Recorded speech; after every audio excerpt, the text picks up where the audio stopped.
joining us today. I'm Kevin Blanchard, and I'm the person who runs the No Natural Disasters Twitter account and the website. As you can see, there is a specific hashtag for today's event that you can be using online if you are engaging with us on Twitter and you want to take screenshots of presentations, etc.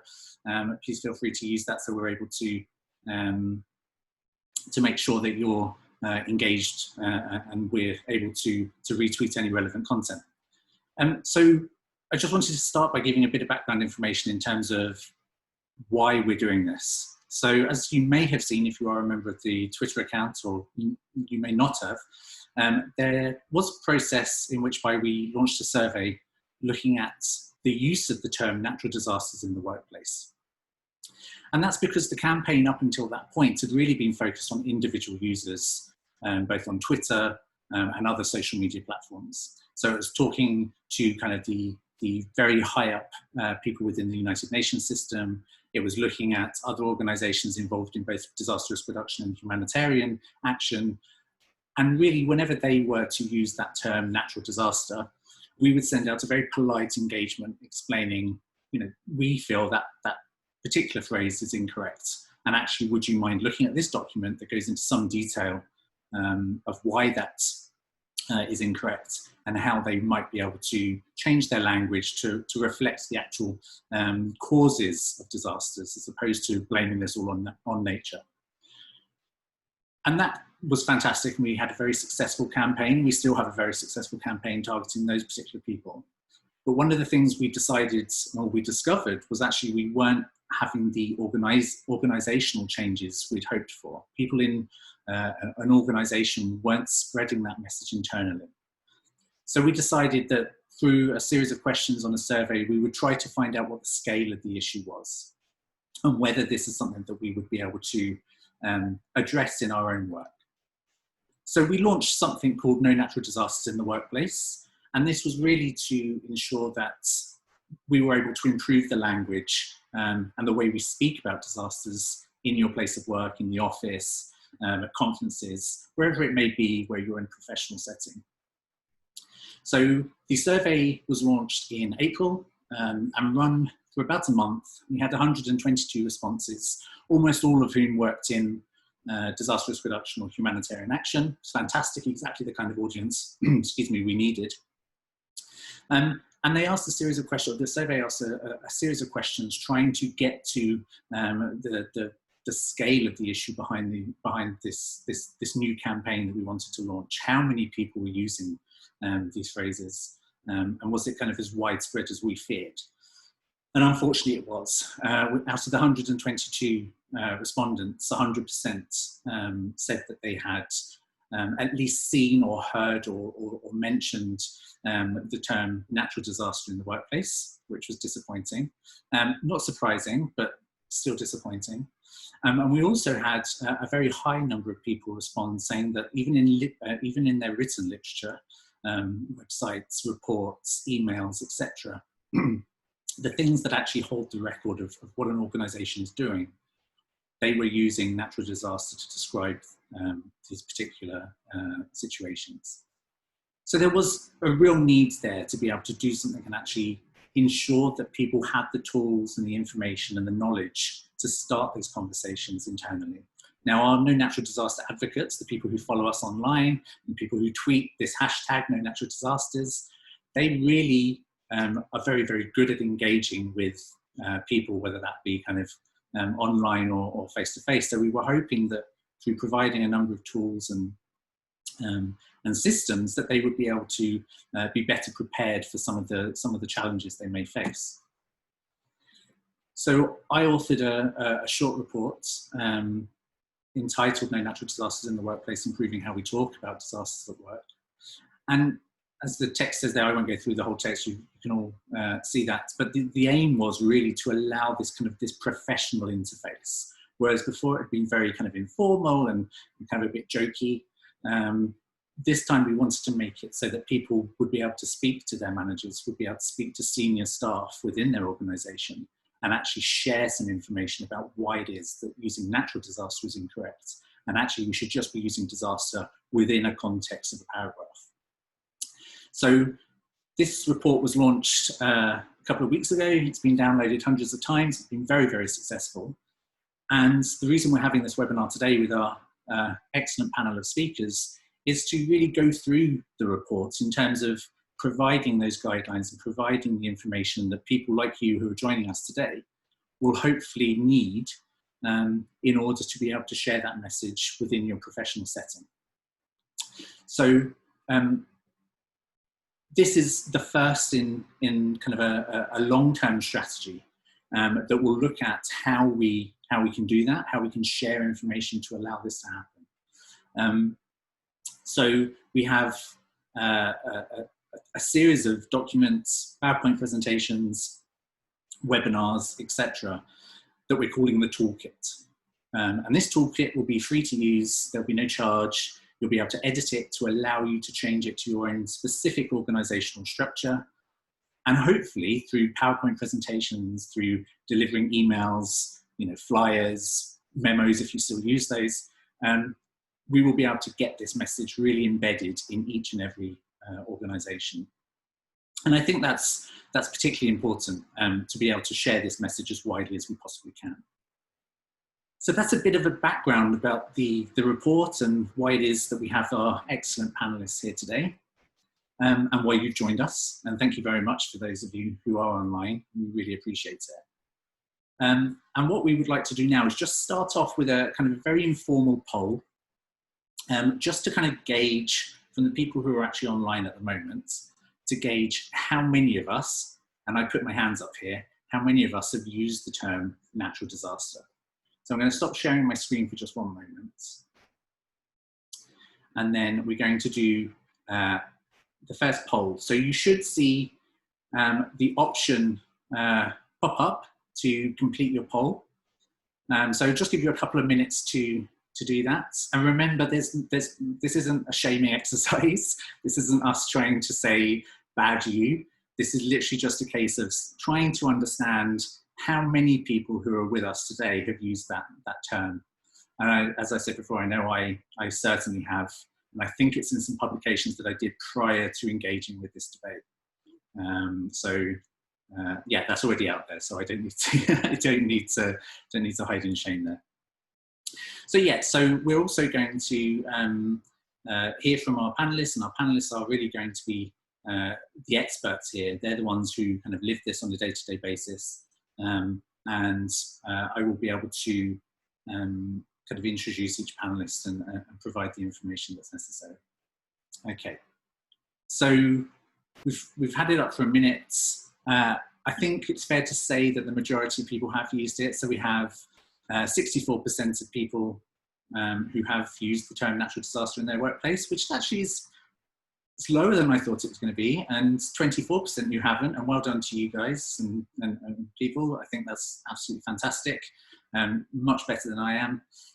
And for the not sures, that's fine. I mean, we work for a long time. I'm sure you can't remember every single conversation you've ever had. So yes, so thank you very much for voting there. I think that's given us kind of a flavour of the task ahead. So we're now going to move on to our speakers and really try to kind of delve into a lot of the details that we have raised within the report and within the No Natural Disasters Twitter campaign. So first I'd like to start with Hannah. Hannah Tankard works at Business in the Community, which is a London, UK-based organisation. Hannah, I'll let you explain a bit more about what it is that Business in the Community does as you're running through your details. So over to you. Thank you.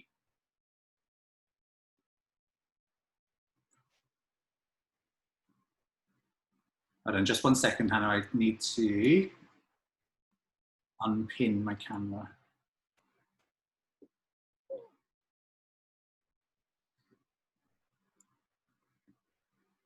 Hannah, can you stop sharing your screen for a second? Sorry. Thank you. Okay.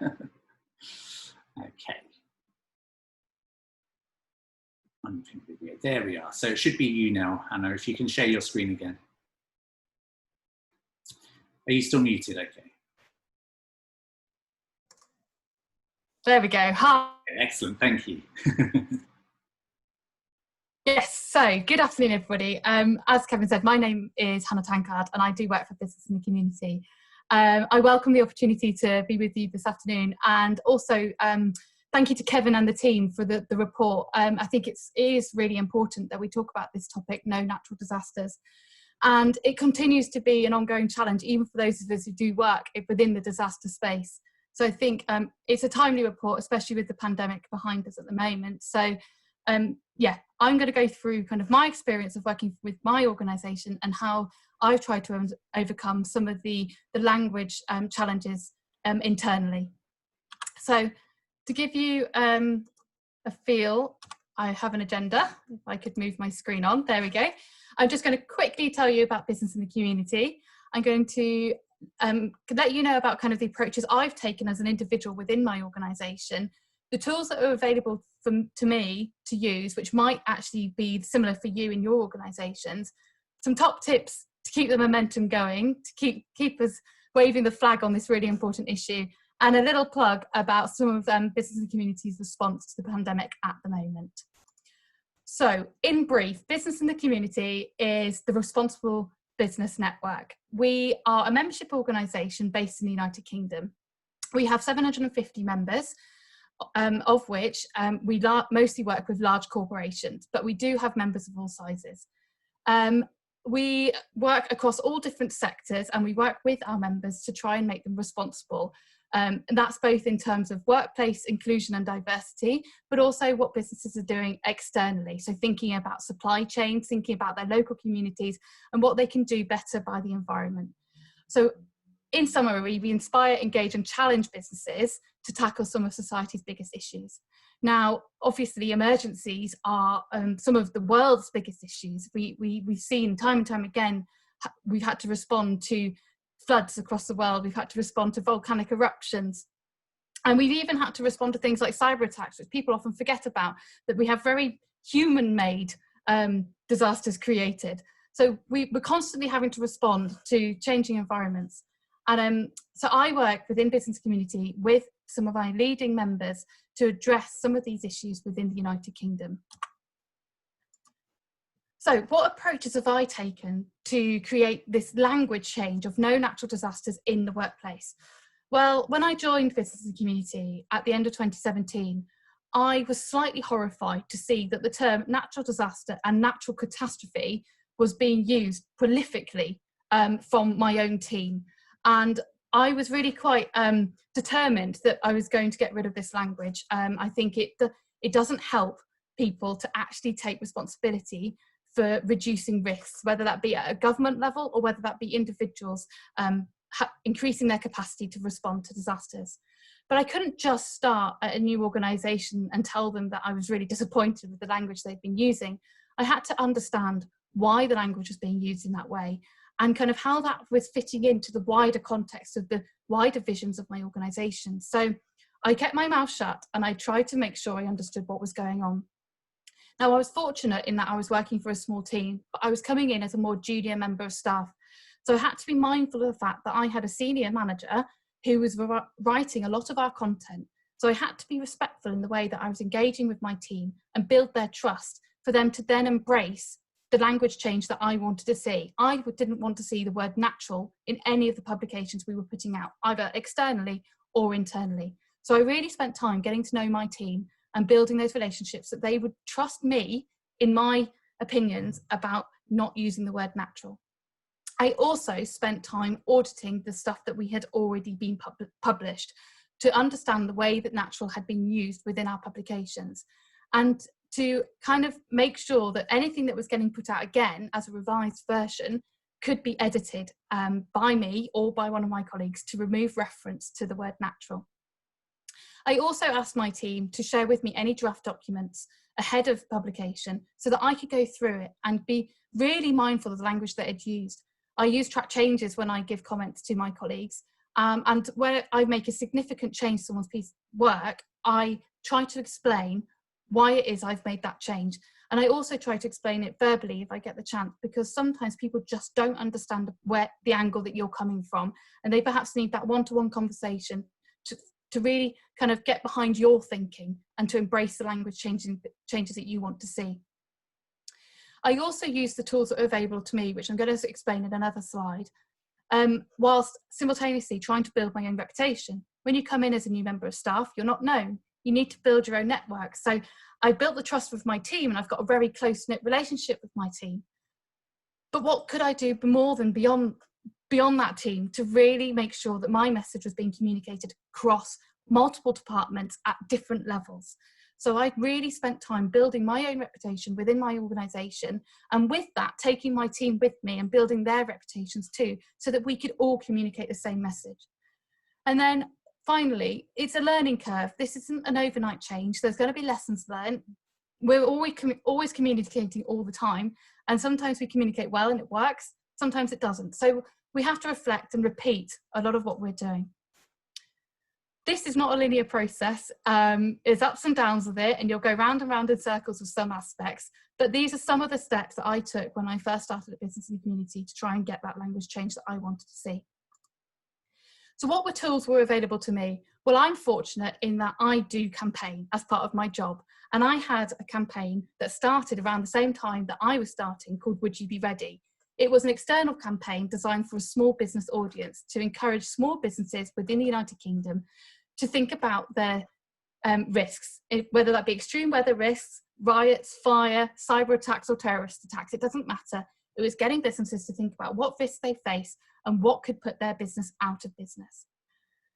The assets that were designed, some of them are on the screen right now, were powerful assets. They use personalised language, and we use them consistently across our campaigning.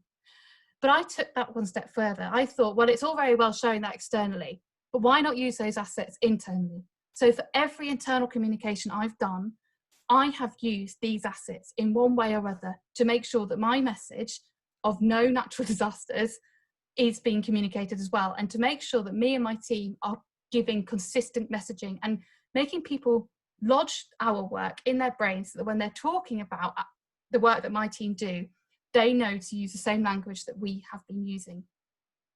What have I used internally? Well, we have a weekly newsletter. Your organisation might do too. I've used that periodically over the last 2.5 years to communicate some of the work that we've been doing. And with that, again, with the assets and kind of with the key messages that we're trying to communicate. It's been a really useful, informal way of letting my colleagues know what we're doing. We use Teams, Microsoft Teams internally, and I also use that to promote things around what's happening in disasters, both within the UK and globally, to kind of reiterate to my colleagues about kind of disasters not being natural, and actually there's a lot that we can do to help people reduce their risk of disaster. Now, something that Business and Community loves is a lunch and learn, and we have them usually on a monthly basis, and I've made sure that we've had regular slots to talk to our colleagues about what we're doing, and to make sure that they understand, again, about why we are working in this space, and that individuals, and in my case, small business owners, have the ability to reduce their risk, increase their capacity to respond to whatever disruption comes their way.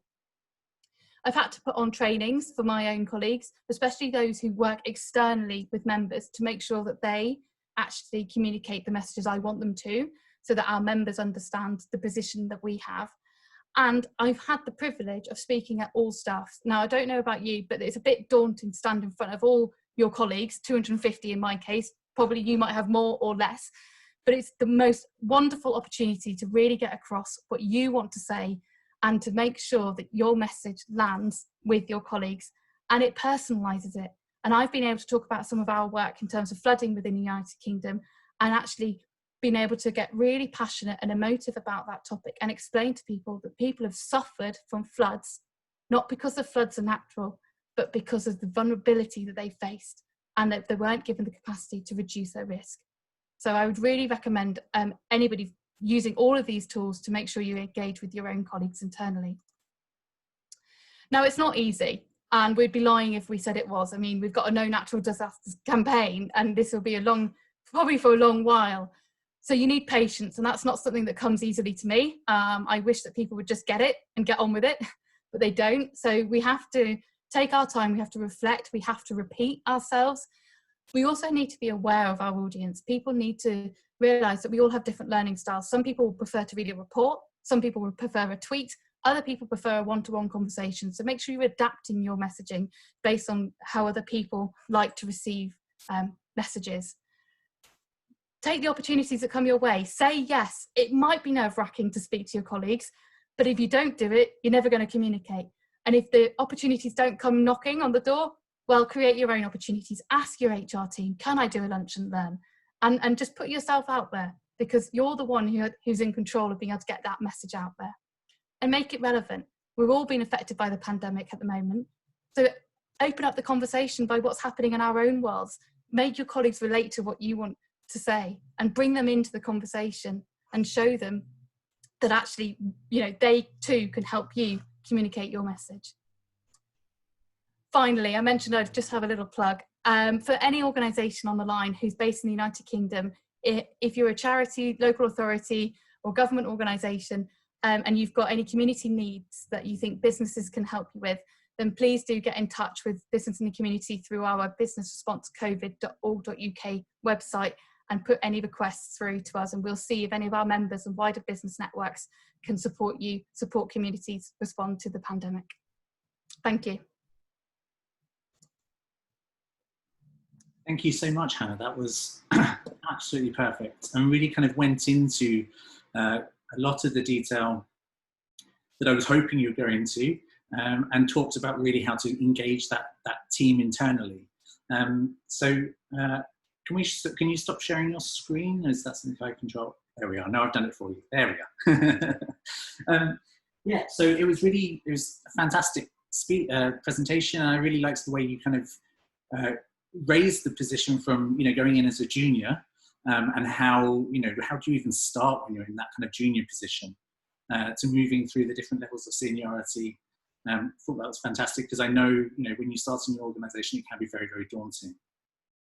And also recycling the external facing kind of campaign material for internal. I thought that was an inspired idea. And for those who are thinking of doing lunch and learns and speaking about this more publicly, Rod, who will be our third presenter today, will go through some of those those very specific aspects of the things you need to know in terms of what it is that you're going to be talking about, and kind of counter arguments to a lot of the questions that we get. So thank you, Hannah, again. Absolutely fantastic. Thank you. So now we're going on to Navneet Yadav, and he is going to talk to us. So we've heard Hannah talk about kind of the internal process of comms, and now we're going to hear about how to take that momentum, how to build on that momentum, and actually start to share that with some of our stakeholders, some of the people we engage with external to our own organisation, to really make sure that that message is getting out there as widely as possible. Navneet, if you wouldn't mind starting.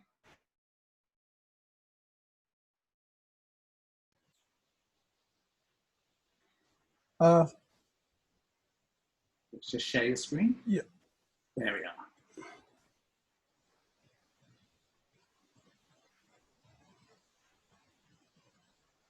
Yeah. Hello, everyone. This is Navneet Yadav, and I lead a small NGO called as Doers, based in mountainous part of India. The city's name is Shimla. So we are based in Shimla, and there's a bit of difference in the sessions. Like Hannah belongs to huge organization, whereas ours is a very small organization engaged in the capacity building and training in the state of Himachal Pradesh over the issues pertaining to disaster risk reduction. So in the past 5 years or so, Team Doers has gained considerable recognition in the field of disaster risk management, especially when it comes to understanding the risk communication kind of aspects in this domain. So I'm going to share a few things with all of you. I also realize that some of you are here as like budding professionals. I know that some of you are here. I think it's very important for me to share our own experiences as a budding organization. So let's start with the first thing. First of all, it is the utmost important, the topmost thing that we need to remember is that no single organization can achieve the goal of disaster risk reduction. So even in order to communicate the message related to disasters are not natural, you need to have as many people as you can on board, including media, and you can't wish away like any of the stakeholders. So I mean, if you are going to count the stakeholders, I think that's everyone is a stakeholder.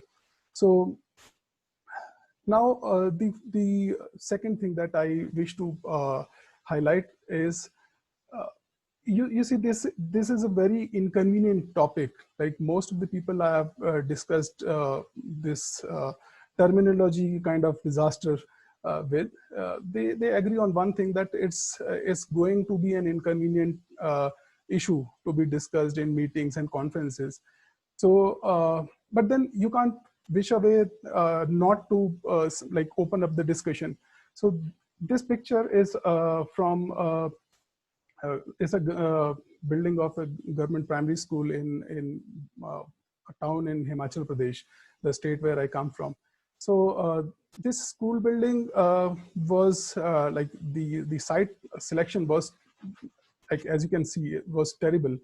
So once you have some evidences, you can start with like bringing these examples to start this inconvenient topic, like discussing this inconvenient topic. So in this case, what happened that there was a cloudburst in the upper catchment of Vyas River in this district, and then there was a flood.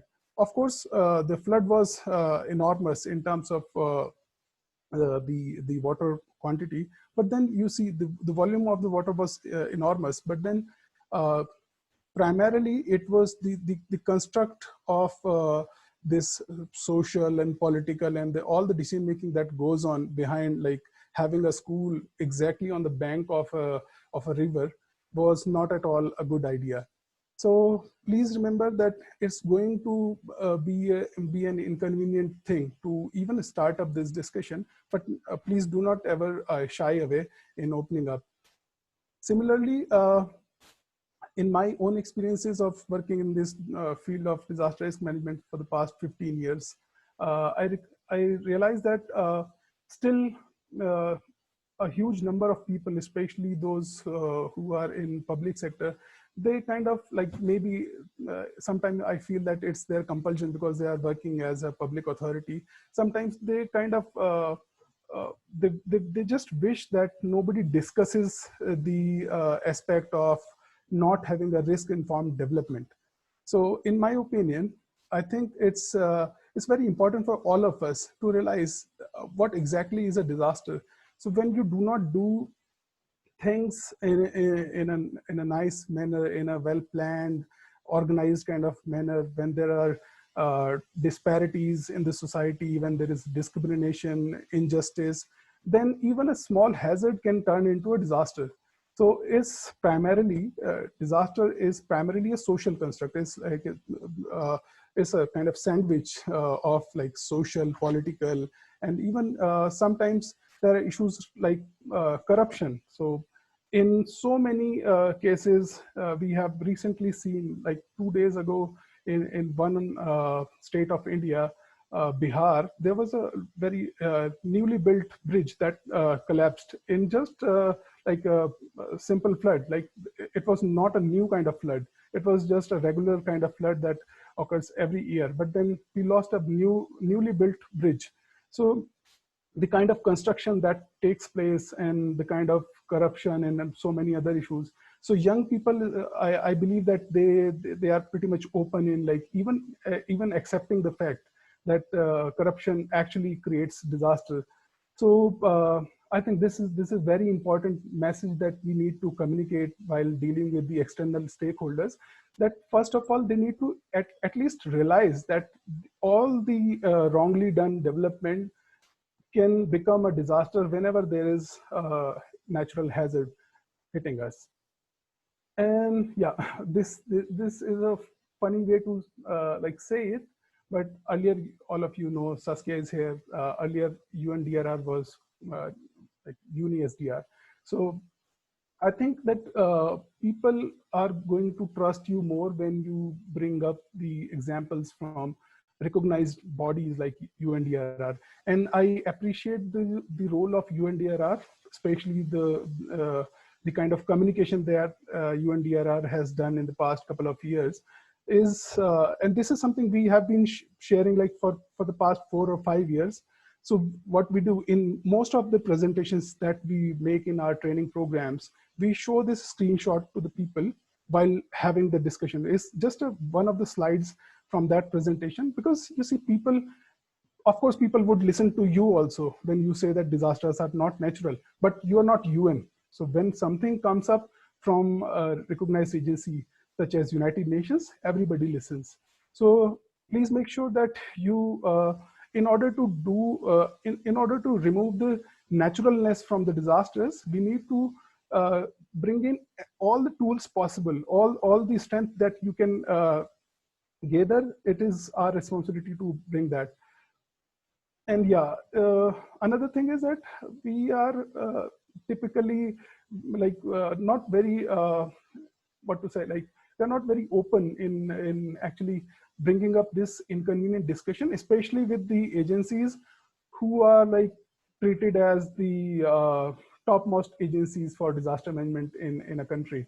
So for example, in this case, UNDP India, one day they like tweeted this, and then you see, you have to listen to your own heart also. Like this is something which should act as an emotional trigger for you. Like whenever you see, like, and I also kind of admire the role Kevin individually has played in this campaign, is that whenever he sees any article, any website or web page referring to natural disasters, so he immediately tweets. So when I saw that UNDP India, which is like leading most of the disaster management related campaigns in India and programs, so then I thought that it's my responsibility, and you have to be like polite, but then politeness shouldn't mean that you do not communicate the right message.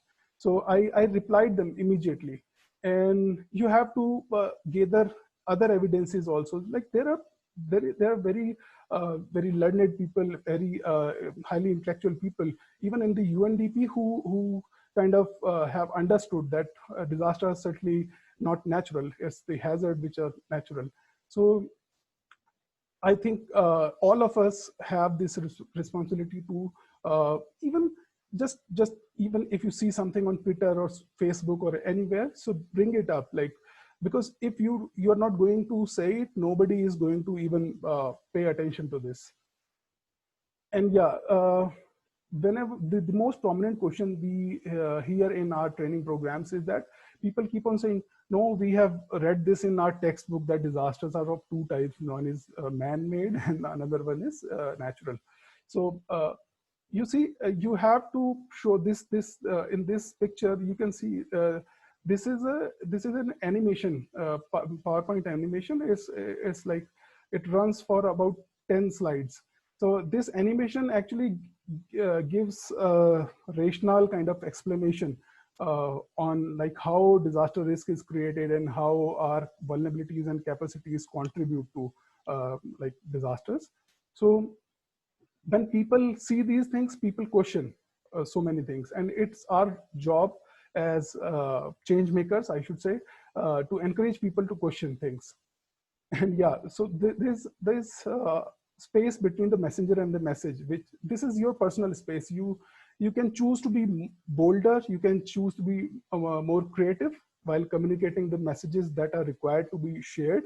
And yeah, in terms of adult learning, this is my request to all of you, because I'm kind of, it feels bad to see that most of the training programs, especially in the post-COVID times, we are seeing all the webinars, like we have excellent experts, but then everybody thinks that adults learn the same way. So you have to play games. In this picture, this is a game in which we discuss the layers of vulnerability and how they increase and how they decrease with our interventions. So it is very important to bring the games. You have 1 minute left.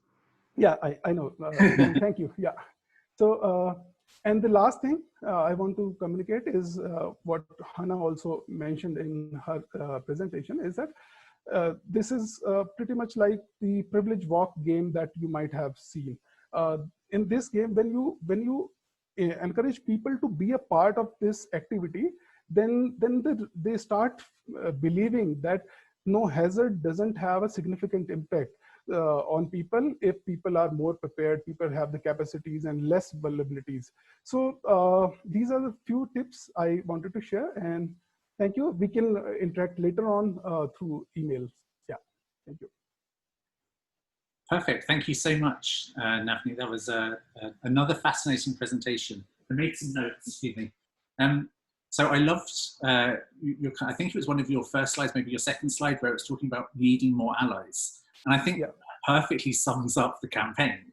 You know, it really is about reaching out and engaging with people in a polite way to kind of foster that relationship and foster that engagement. But actually, it's you know, that's really the kind of the core message. I think we just, if we can spread this as far and as wide as possible, I think that's, you know, we're onto a winner.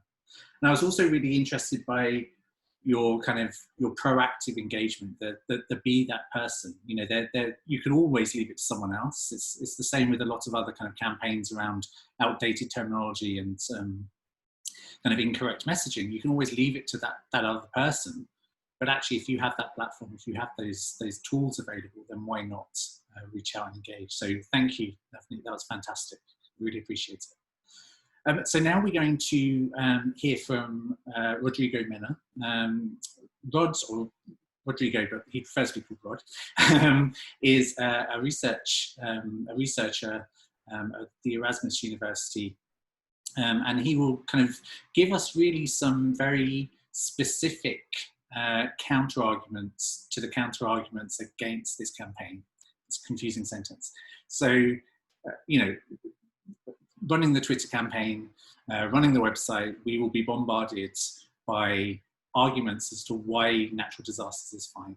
And Rod is going to go into some detail about, you know, what we do when we get those. And if you are going to stand up and start kind of raising these messages, it's best to be prepared. So over to you, Rod. Thank you very much.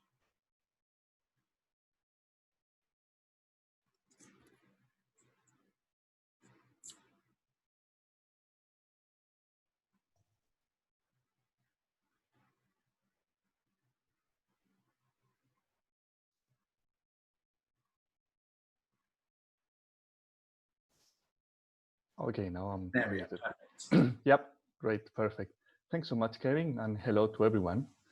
Well, as Kevin was saying, in this brief presentation, I would like to share with you some typical questions that I get when I share or explain to people about why disasters are not natural. Thankfully, already Hannah and Navneet gave a lot of amazing suggestions, so I don't know how much I can say, but I want to go into so much more details. Something important maybe to introduce a little bit about myself. I work doing research about disasters and conflict, how disaster relates with conflict. Especially I focus on places on the high level of conflict, like Afghanistan, Yemen, Syria, or South Sudan. So in my work, I usually interact with a lot of practitioners, government officials, other researchers, humanitarian actors. So some of the questions or things that we want to review now, actually they come from all of them. So in that sense, what I'm going to say now is not only for academics. I hope that it's going to be helpful for all of you in that sense. So the first one, or one of the typical questions that I personally get, but I have heard from others also, and also have seen it on Twitter sometimes, in particular in my case, because I work in places under conflict, in places with war or war zones, people commonly ask me, what about the other disasters? They ask me, what happened, for example, with war? What happened with social conflict? What happened with hunger? Are you saying that they are the same than an earthquake, for example? Because those things that they named, for example, are real disasters. Natural disasters for them are a natural phenomenon. But interesting enough, just by asking that question opens an opportunity for you to talk further.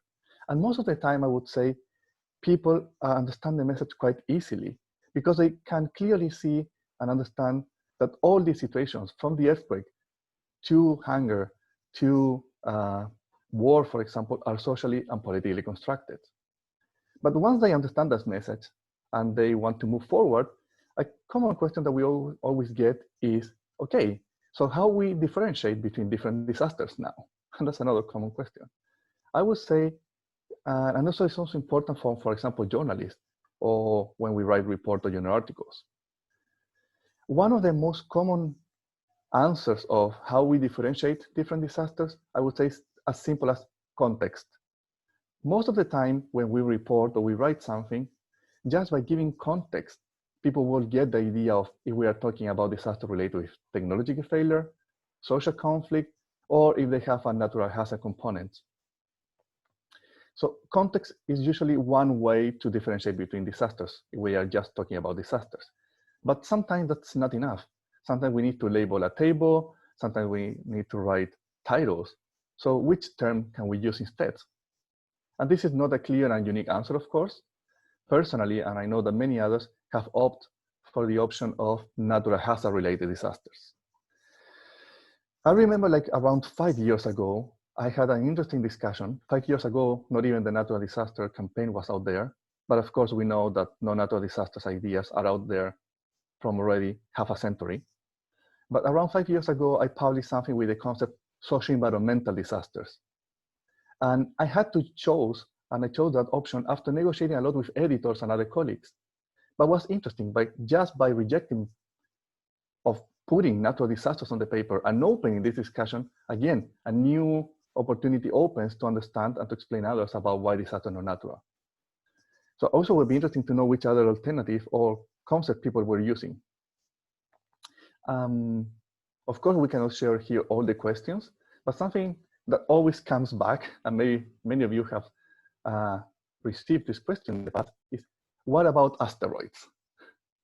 I think this is a really interesting one because asteroids, comets, might be maybe one of the few cases in which we can be a little bit more lenient, if we want to say so, with the concept of natural disasters, a little bit maybe.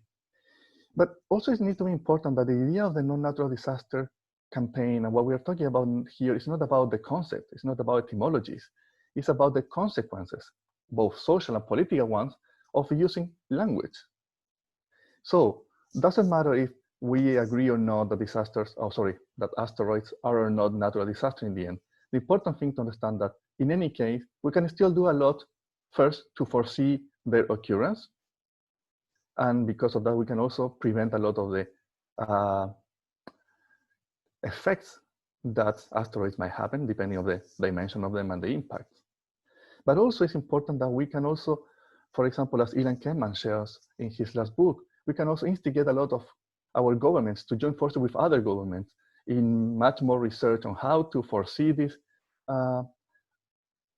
comet, for example, asteroid to happen, or to foresee their occurrence, but also strategies, for example, to deflect them. Of course, this might be expensive, complex, well, but events of this magnitude are also expensive and complex.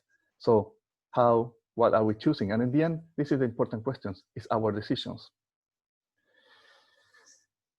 These are not exactly questions, but some comments that I also heard a lot around, and I also have seen on Twitter sometimes, people not defending themselves, but people, and I think rightly so, saying this is not my fault. Others have labeled these events as natural disasters. I have seen this in UN company reports. I have seen my donors use this concept, insurance companies. So in the end, some people say it's not my fault. And that is a super valid point. But in the end, it's our own responsibility how much we replicate or not the concept.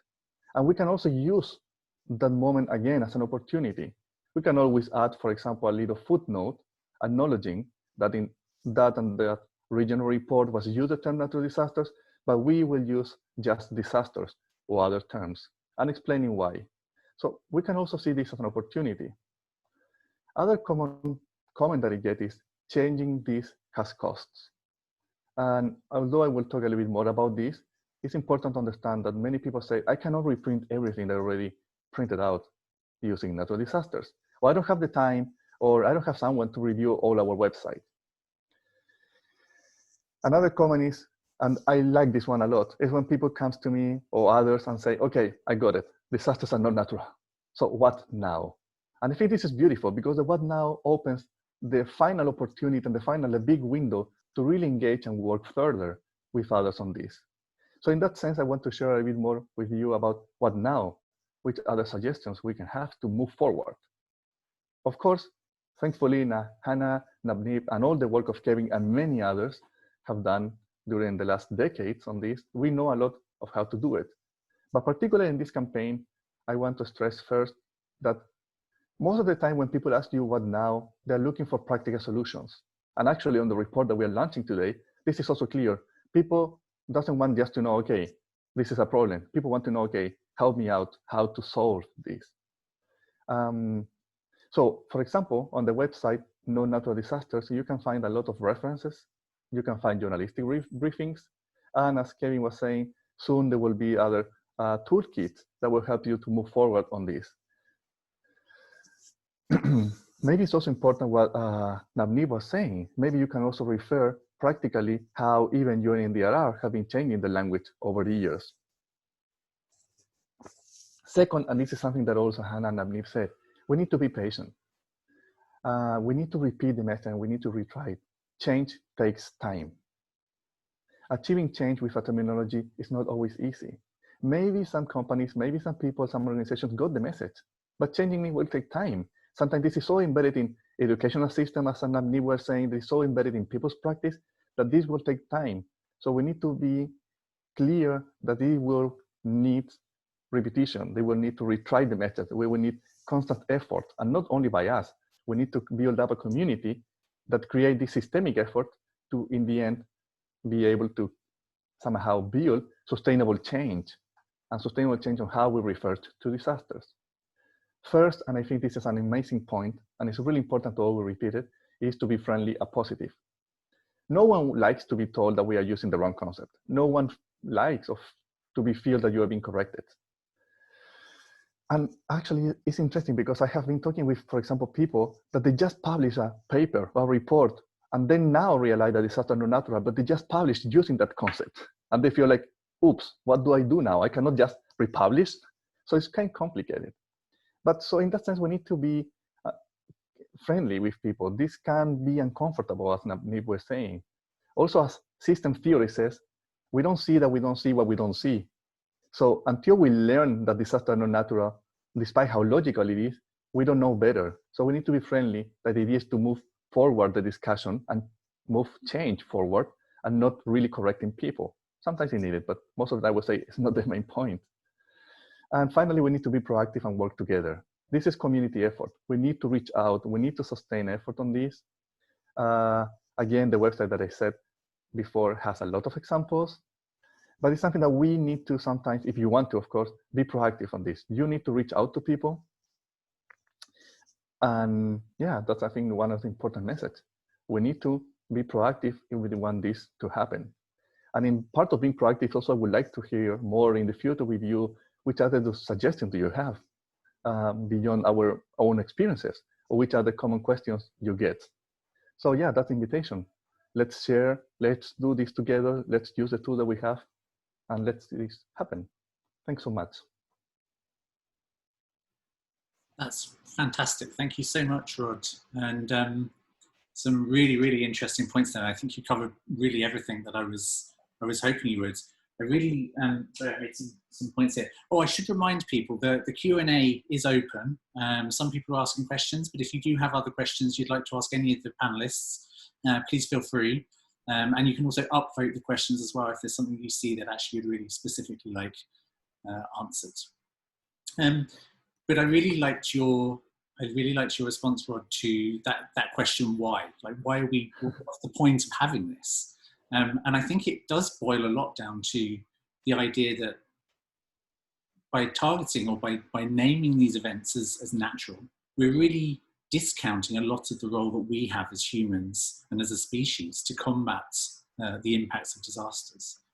And it kind of almost lets us off the hook, you know, with climate change being kind of the biggest threats to our species on the horizon. This is only going to get more and more common. And actually, as a species, we really need to start trying to recognize that these are some serious questions we need to have. So thank you. That was absolutely perfect. Thank you so much.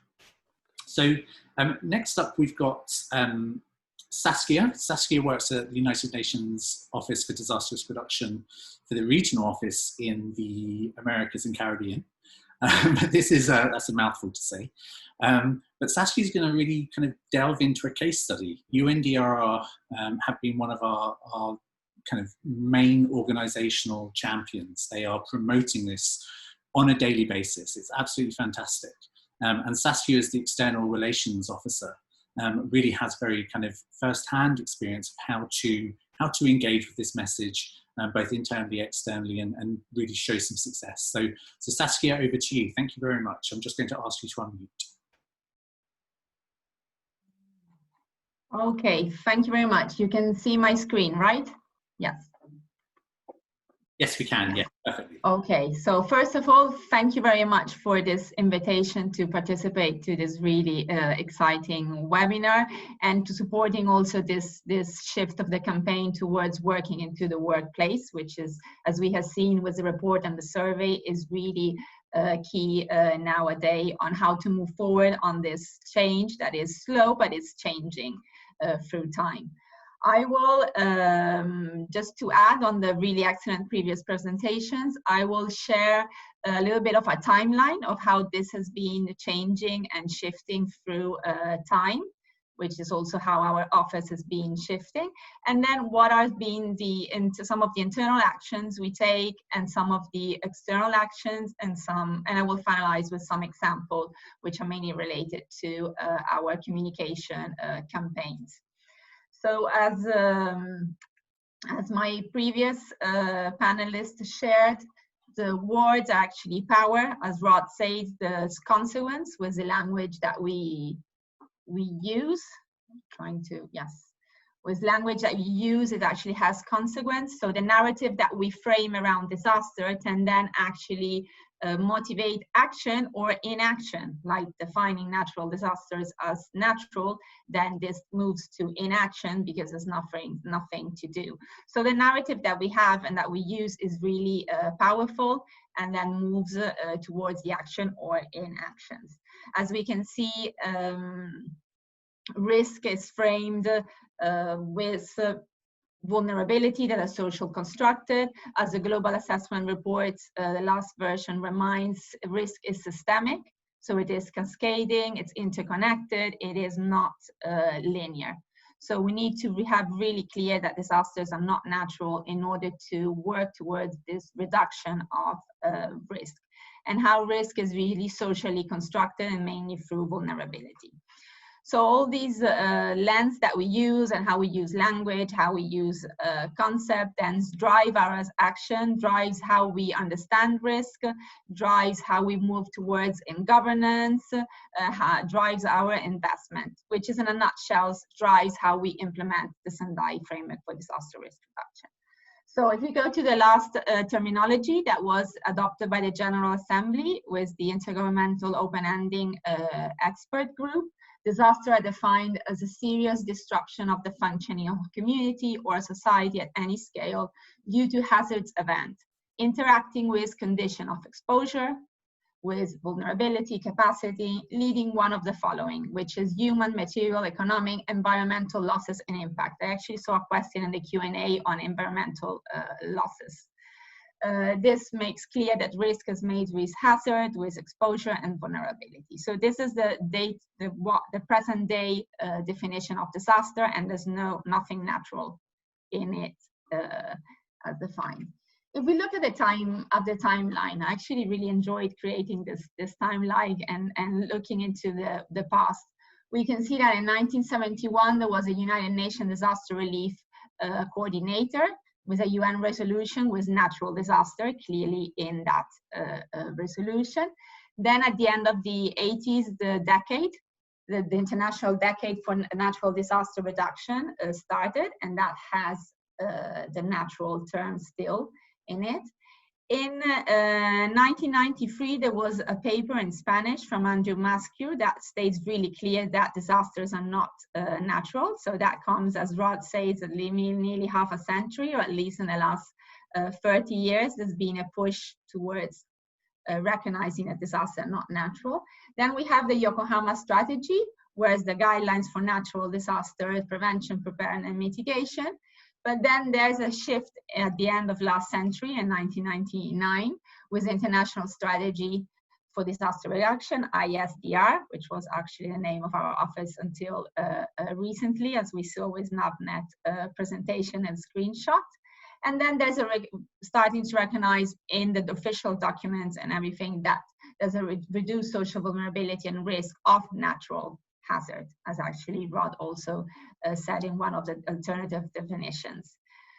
Then we move to the Yoga framework of action, now coming back to natural disaster, the Sendai framework for disaster risk reduction, for surely not coming back, and introducing systemic risk, and a total different perspective. Through this, there's also a change in International Day. The 13th of October, every day there's International Day for Disaster Risk Reduction. And at the beginning, it was the International Day for Natural Disaster Reduction. Then we took away the natural from it. And last year, there was an addition that it's the International Day for Disaster Risk Reduction. So this is how we shift in concept, because that then moves action and moves how policy is framed and how decision and investment and how we actually reduce risk. Sharing some internal action, well, for sure it's mainstreaming across the organization, for sure from admin to communication, everybody has to be aware that disasters are not natural. It's part of the basic induction concept. For example, as soon as an intern comes in our regional office, it's kind of, as soon as they cross the door, it's the first concept that we say, hey, disasters are not natural, and that's kind of the first topic to be convened, because it's key for us. Then there's the editorial guidelines. I put this as internal and external because it's also internal, prevention web guidelines, the GAR. There's always remembering that disasters are not natural, because sometimes you have the risk that it sips away somewhere in some of the documents.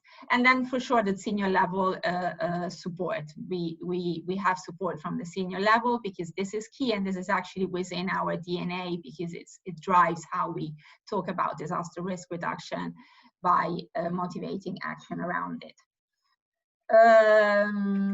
External, well, actively advocating. The timeline that I showed before, it actually reflects a shift also in the General Assembly, in the United Nations General Assembly, on how they actually use the term and frame their documents and frame the resolution. So there's a work on actively advocating with all the stakeholders, as NatBet also recognized it's important to work at different level and with all our external stakeholders. Then make the business case. That's a daily work. We are all engaged in making the business case. As Hannah said from the beginning, we're making now the business case for COVID, because COVID is a real example of that. So disasters are not natural, and they're systemic, and then they have a cascading impact from health to the economic, social, education, and so on. So you make this business case through concrete evidence, as also Navneet showed with his pictures of the river and the public buildings near the river. So make the business case. Editorial guidelines is both external and internal, and then inform and guide our communication, our daily communication, how we inform others, and then how we try to guide actions of others. This is an example of our COVID communication campaign. So as part of actually the campaign, we have this natural disaster do not exist, and a continue reminding that this is not the right concept and language. And then here I was kind of looking to some of our tweets. We have our special representative, Mami Mitsutori, who's been supporting the campaign through her Twitter account. We had it actually was the last in-person event this year in February, was the Understanding Risk Conference in Central America. At the opening remarks of the Secretary General of the Central American Integration System, Vinicio Cerezo, he said that disasters are not natural. We tweeted on our regional account, and it was the best engaged tweet we had occurring of that conference. So it's kind of picking a high level speaking and try to amplify that message. And then there's with the scamming with the campaign, as politely engaging with reports. So that's a way of of communicating. That's an example of what we have done. So, as my previous panelist says, there has been change during the years, but change is slow. There's still a lot of room for improvement, and that is why the survey and the campaign are very relevant nowadays. That's why we support it, and it's something that there's change, but there's still room for improvement. It's important to shift concept, to shift the use of language, to shift the messages, the paradigm, because this is actually supporting the achievement of the goals and the targets of the Senai framework for disaster risk reduction. Thank you. Thank you so much, Saskia. That was absolutely fascinating. I always knew it would be, and we're so thrilled that UNDRR really have been, engaging with this process way before the Twitter campaign started. And so have many people, some of them are kind of with us today. So thank you. I think your points, sorry, I keep having to reach down to get my pages. I think the timeline was fascinating. I'm not sure about other people. I just thought, the way we started off all those years ago, really talking about natural disasters and how this process was natural. And then as kind of thinking progressed and we started to think, well, hold on, disasters are very, very related to vulnerability, absolutely so. And actually vulnerability is created by our own social, democratic policy planning-based decisions and discussions. So, the idea that there's this, this natural force out there that's really, kind of riding over all of those is absolutely incorrect. And UNDRR have pointed that out. And also I'd just like to end comments on your presentation by saying how important it is that MAMI and senior members of the UNDRR team are engaged with this. I think, as Navneet stated earlier in his presentation, people listen when the UN are engaged with things. And I think to have that kind of high level engagement really does give a level of visibility to a campaign that's absolutely important. So thank you to you, Saskia, for presenting, absolutely fascinating, and thank you to UNDRR as a whole and Prevention Web, because they do a huge amount for us as well. So yeah, thank you so much. So we've come to the end of the panelists session now. I was going to allow like a 2-minute kind of closing summary from each of our panelists, but we are running over time, so as probably usual for all Zoom webinars. So I think what I want to do is just move on to very quickly our second poll. And the second poll will, if I can just find that. And the second poll is really around following on what we've learned today and what we've heard today from our panelists. Do you think you will be able to do something, or you will want to do something in terms of raising the No Natural Disasters campaign? I'm hoping we're going to have almost 100% either saying yes or already have. If not, I think we can probably hang our heads in shame. But I'm hoping that, right now the results are coming in and it's split equally between yes and already have, which is, we couldn't ask for a better result than that. So for those of you who already have started this discussion, thank you, gold stars to you. And for those who are going to and hopefully take on what you've learned today, and any ideas that have been raised during the discussion, I think it's, this is the beginning of this campaign. It really is just launching. And I think we've got so many more exciting things lined up. Saskia will have some news at the end of this particular webinar about an upcoming webinar. Yes, so thank you all of you. So yeah, so it's we're 75% answered, and we've got 52% say yes, they're going to do something. 48% say they already have. No one has said not yet, which is awesome. So I will end the poll now so we can move on to question and answers, because we have a limited amount of time left.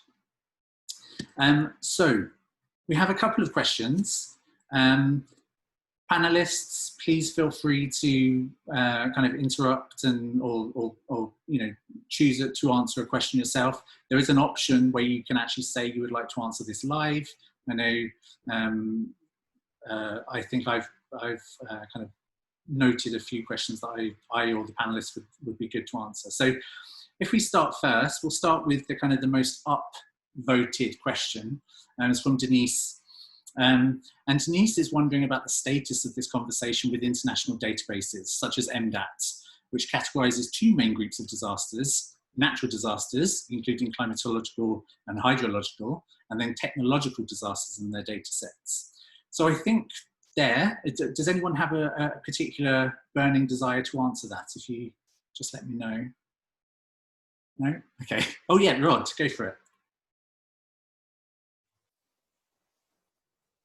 Well, it's not maybe a burning way of answering, but I have been engaging with them. I was in some meeting with them in Brussels the end of the year, and they are aware now of the concept. And there are many of the people working, especially, for example, at EMDAT and other places, they are aware that this needs to change. But as I said, sometimes these things takes time. There is systems behind that need to be modified.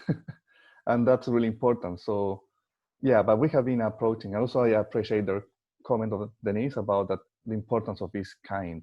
If I can take this minute to add something else, now that we don't have the extra 2 minutes. Yeah, sure. That is it for us to talk about this between us, that we are like-minded people, we all agree on this. But something that we need to understand that some people benefit from the concept from the concept natural disasters. We need to understand that by saying this is a natural event, for example, or this is the cause of karma, or God, or this is bad luck, is a way of pushing responsibility away. And this is something that many times politicians do it on purpose. Many people in power, creating vulnerability that create disasters, use it a lot. So we need to be careful also that we will find sometimes pushing back, and people that, despite how many times you say it, they will keep using natural disasters, because it's convenient for many people to push the responsibility away. So this is also important to understand, I think. Yeah, I absolutely agree, Rod. I think, you know, our initial campaign started out on the basis that, you know, using the term natural disaster really did benefit a lot of people out there. People who tend to be in positions of privilege, people who tend to be, you know, in kind of global north countries who are very wealthy in some circumstances. And actually, the kind of the root cause of why we're still using natural to describe disasters, or some people are using natural to describe disasters, is because there is a net benefit to these. Exactly. And I think it's absolutely vital that we mention, you know, those people who are marginalized and vulnerable, particularly in the aftermath of a disaster, and actually try to examine why it is that that's the case. And actually, does it benefit a landlord, a landowner, a government, you know, a local authority to label that as natural? You know, yes, it will do in a lot of cases. And actually to take that and try and investigate that and actually start asking, well, what could we have done before? One, it does turn out to be costly, but, you know, we need to recognize that to mitigate risk and to reduce the level of vulnerability in society, it is going to take some money, it's going to take spending. But surely that's worth it with a lower number of deaths, of damage, of economic destruction, etc. So yeah, exactly. Even presidents do it now with COVID-19. It's the invisible enemy, and it's something from nature that is attacking us. It's not about how we prepare for it. So perfect, great, thank you. And then next question from David Stow. Oh no, yeah, we'll go with David's first because he was first, and then Natine popped in after. So he states, there's a line in your report that reads, a hazard will only become a disaster should it impact the workings of a society or community. What about when a hazard impacts non-human environments, such as an area of significant ecological or biodiversity without a human presence? Well, yeah, absolutely. I think those types of situations are, you know, very important to consider. That the line that's in our report, a hazard will only become a disaster, is actually taken from the International Federation of Red Cross and Red Crescent Societies. And it's their standard definition of disaster, which is kind of tends to be a widely used definition within the disaster risk reduction field. So my argument would be, unless there's a human aspect to that, unless there is a detrimental impact of that particular area, regardless of its ecological or biodiversity importance, impacting a human settlement or community or society, then actually it doesn't necessarily meet the definition of a disaster within that particular framework of disaster. I'm not suggesting for a second that, you know, the devastation of you know, an important area of biodiversity somewhere in the middle of the Pacific Ocean isn't obviously a tragedy, but I think in terms of the actual definition of disaster, I think, you know, it's talking about its impact on society and humans. Does anyone else have any kind of counterpoints to that or agree? No? Yes, Saskia. Shall I unmute you? I'm trying to unmute myself. Yeah, I think it's a very valid point. And if you go to the definition I put on my first slide of disaster, I take from the last terminology that we updated a couple of years ago, so that was actually updated by the member states through the working group. It's leading, at the end, it's leading one of the following. So it's human losses, material losses, economic, but also environmental losses and impact. So I think that if we use that definition, it provides a wider lens, and it responds to David's comment to including environmental losses. That at the end, environmental losses have an impact on humans. Yes. So yeah. They're connected. Yeah, so I mean, you know, your definition from UNDRR absolutely, you know, it was agreed in 2017, so it's probably much more recent than the Red Cross definition. But I still think actually two of them meet very nicely in that eventually they will have an impact on us as a species and on our community and our society. So yeah, thank you very much. So on to the next question, and panelists, do feel free to raise your hands if you have any desire to answer a question. Nitin states, generally we read in the books that there are two types of disasters.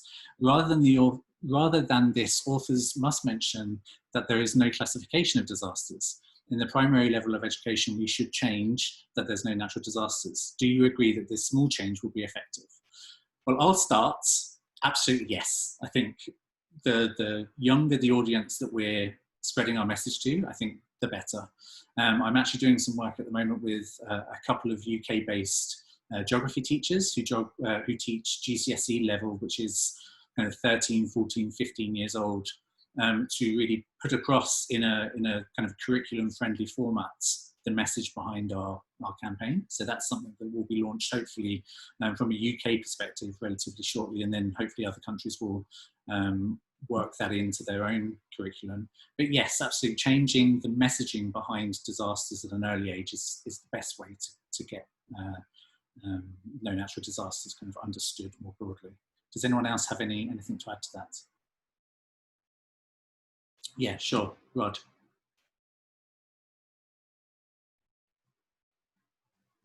Oh, no. Yeah, definitely. I mean, just want to second that. The change at the educational system is key for me. I mean, I was planning to say in my presentation that maybe the following step is also to reach out to educational people. For example, universities.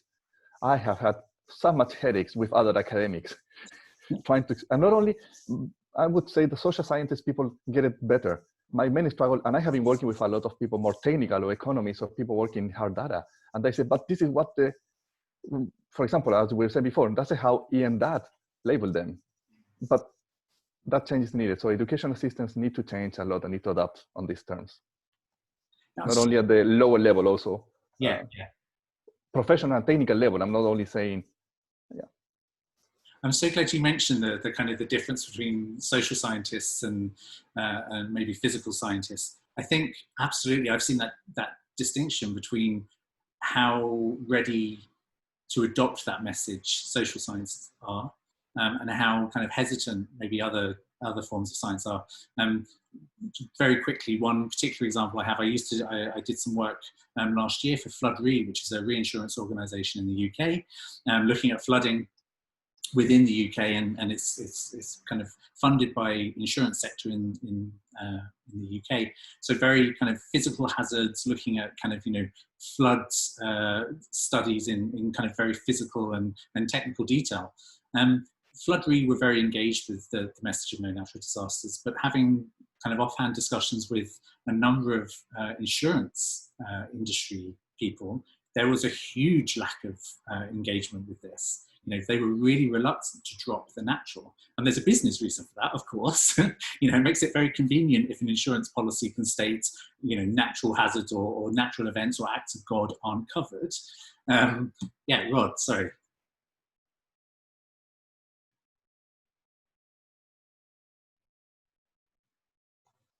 No, nothing. Nothing. I was You just nodding. I was just nodding, yeah. So Sorry yeah, for that. I mean, you know, we have to kind of, it's very cynical, but we have to kind of consider the reasons as to why these maybe professionals and certain types of industries are so reluctant to drop this term. Hannah, you have a point.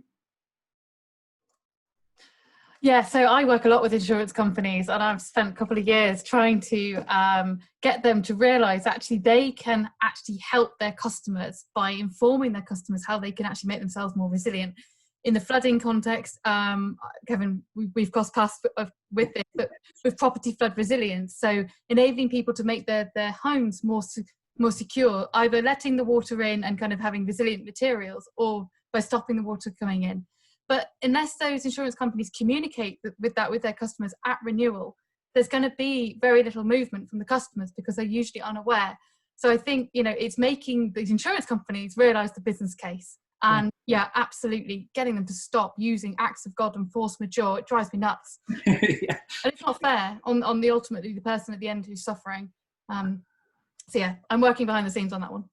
Yeah, well, so I'm actually working with a couple of colleagues from Loughborough University on developing a paper trying to look at the uptake of property level flood resilience and why there's such a disconnect between, you know, insurance companies trying to offer this or even announcing that they kind of offer a discount for this, with the majority of them just hiding that. I've got some insight. There's not enough data apparently to prove that it works, so they don't trust the resilience measures at the property level work, so therefore, you know, they're not going to give a reduced premium to a customer when they're not sure. So the more people that make their houses resilient, the more we can get them to believe that it works. Yeah, exactly. Yeah, it's the chicken and the egg question though, isn't it? Yeah. Okay, so thank you for that question, Nati, absolutely. So Claudia Santos, very nice to have you on board. Claudia is a huge advocate of the No Natural Disasters campaign. So she asks, how much are we prepared to go beyond changing language to confront those in positions of power, to recognise their wrongdoings, which often brings vulnerability to others? Do you already do this in your workplace and beyond? Does anyone want to answer that? Yes, Hannah. Just by the nature of the fact that we're a campaigning organisation and we respond to government consultations and I work with members on a day-to-day basis, I try to tackle that. I might not go as far as saying I'm addressing your wrongdoings, but I will work with organisations to kind of help them realise kind of how they can play their part in reducing the risks that communities or businesses or whoever face. So yeah, I think it's about being engaged at all different levels. And working with people and being kind. We've mentioned this before. You do need to be kind with people. Some people don't realise what they've done is actually wrong. Some do, but some people just need to be informed and then they can be supported to take action. Yes, yeah, I agree. I think there's a lot to be said for engaging in a friendly, kind of positive way. I think positivity does a lot to spread a message quicker than maybe a negative spin. I'm certainly happy to hear that, you know, business and the community take that approach as well. But yeah, Claudia, I hope that kind of went some way to answering your question. Cristobal Mena from Chile has asked, the challenge on education and higher education is to convey the idea that all disciplines have a relation and a responsibility with reducing or creating risk. Absolutely, yes. I agree. I'm not sure that's a question. I think that's probably just a statement, which I 100% agree with. I can see by all of the panelists, they're nodding as well. So I think everyone else agrees with it.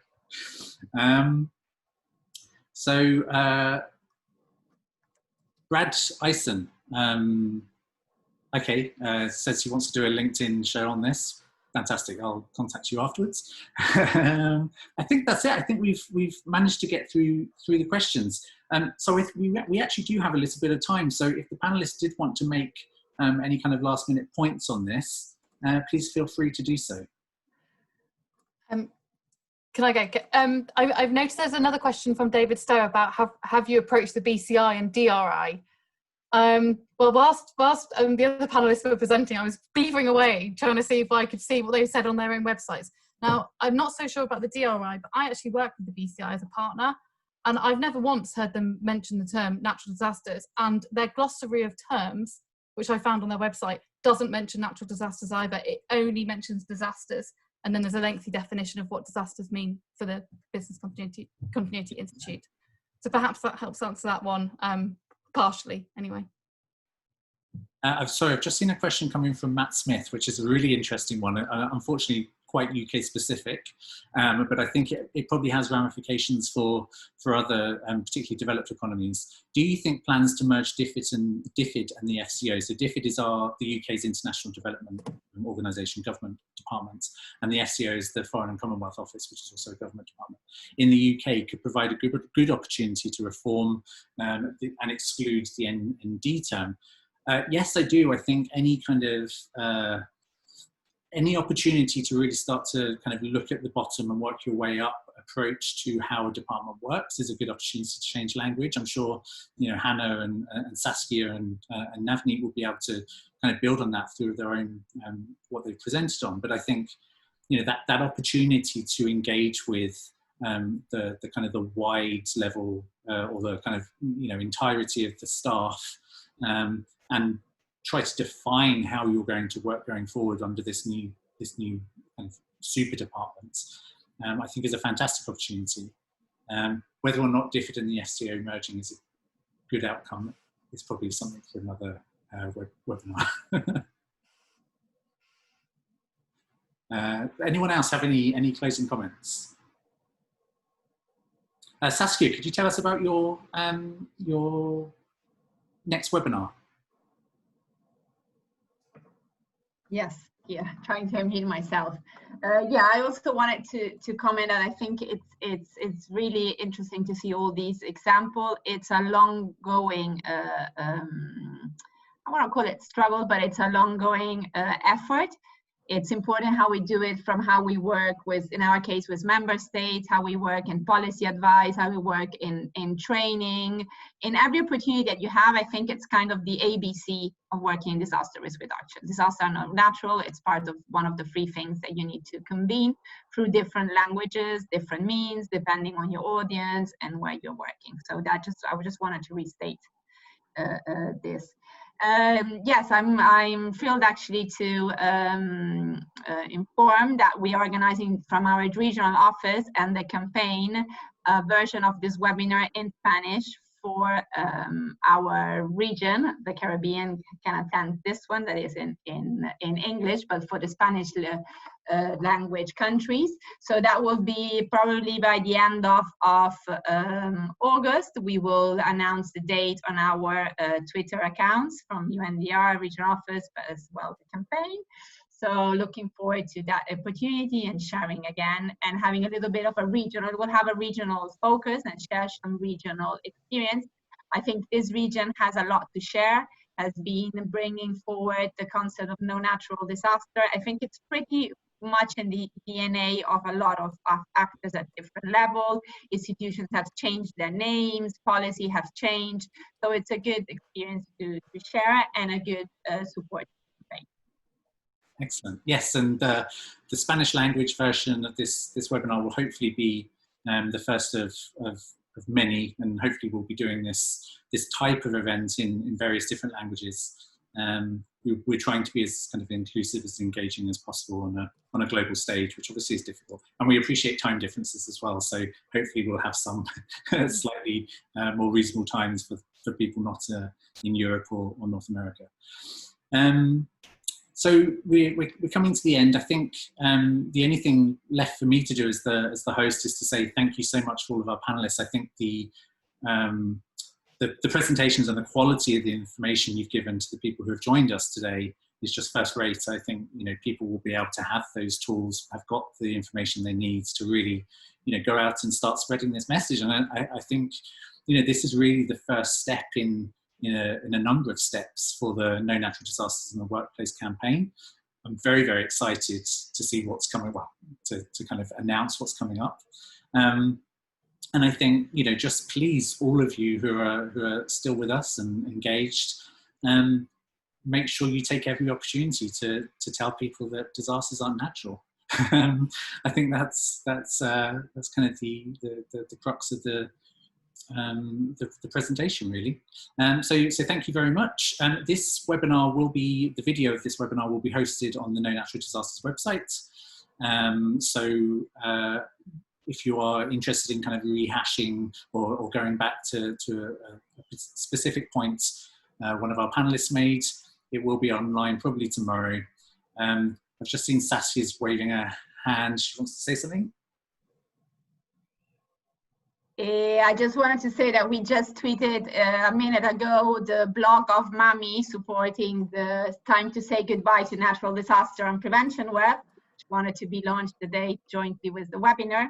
So I'm just inviting everybody to have a look to MAMI Mitsutori's blog. That's absolutely fantastic. Such great news. What a perfect thing to end the webinar on. We have MAMI, for those of you who don't know, she is the Special Representative to the Secretary General for Disaster Risk Reduction. So really she's kind of Secretary General's #2 in terms of disaster risk reduction. So to have her on board and to have MAMI writing a blog and campaigning on behalf of us is absolutely incredible. Could not have asked for better news to end this webinar on. So yes, so thank you very much. And I look forward to engaging with you all in other ways over the coming months. Thank you. Thank you.